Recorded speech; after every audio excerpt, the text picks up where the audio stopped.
Renee Nicole Good was a 37-year-old mother of three, an English graduate, and described by her neighbors as a quiet homebody. But on a residential street in Minneapolis, a brief encounter with federal agents ended in a way that has now sparked an FBI investigation and a direct confrontation between state and federal officials.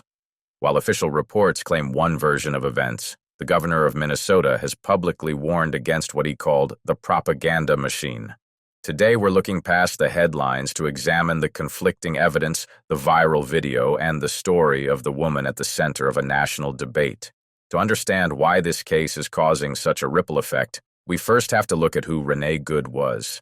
According to her mother, Donna Ganger, Renee was one of the kindest people she had ever known, a woman who spent her life caring for others. She had recently moved to Minneapolis over the summer, a city already on edge due to increased federal presence. Renee wasn't a political activist.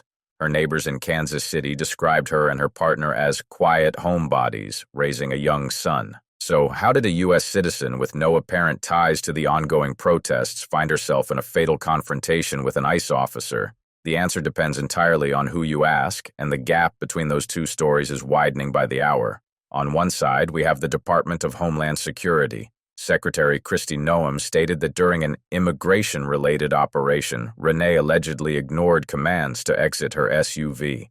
The DHS claims she attempted to use her vehicle as a weapon, striking an officer. That officer was treated and released from the hospital and was the one who fired the shots.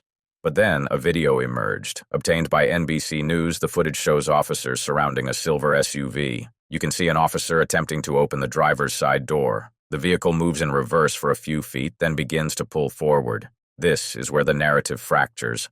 While the DHS says the officer was struck, local and state officials who have seen the full footage are raising serious questions. Governor Tim Walz took the unusual step of publicly disputing the federal narrative, suggesting that the public is being told a version that might not align with the recorded evidence. To understand the tension on the ground, we have to look at why the DHS had surged hundreds of extra agents into Minneapolis in the first place.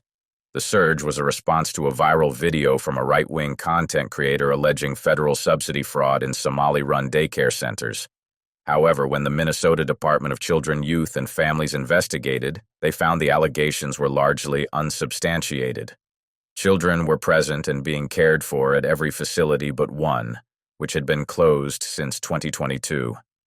Despite these findings, the federal operation continued. And that is the environment Renee Good drove into that Wednesday afternoon. Senator Tina Smith emphasized that Renee was a U.S. citizen out caring for her neighbors when she encountered the perimeter. Now the focus turns to the FBI. The critical question is the sequence of force. According to the DHS, the firearm was a response to a life-threatening move. But legal experts are asking, did the attempt to open the door contribute to a panicked reaction?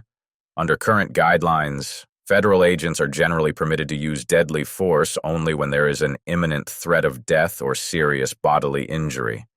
The FBI's forensic analysis of the vehicle's speed and the timing of the shots heard on video will be the deciding factors. The story of Renee Nicole Good is still unfolding. This case stands as a stark reminder of the complexities of law enforcement in residential areas and the growing friction between federal agencies and state leaders. Renee was a mother, a daughter, and a friend who lived a life of kindness.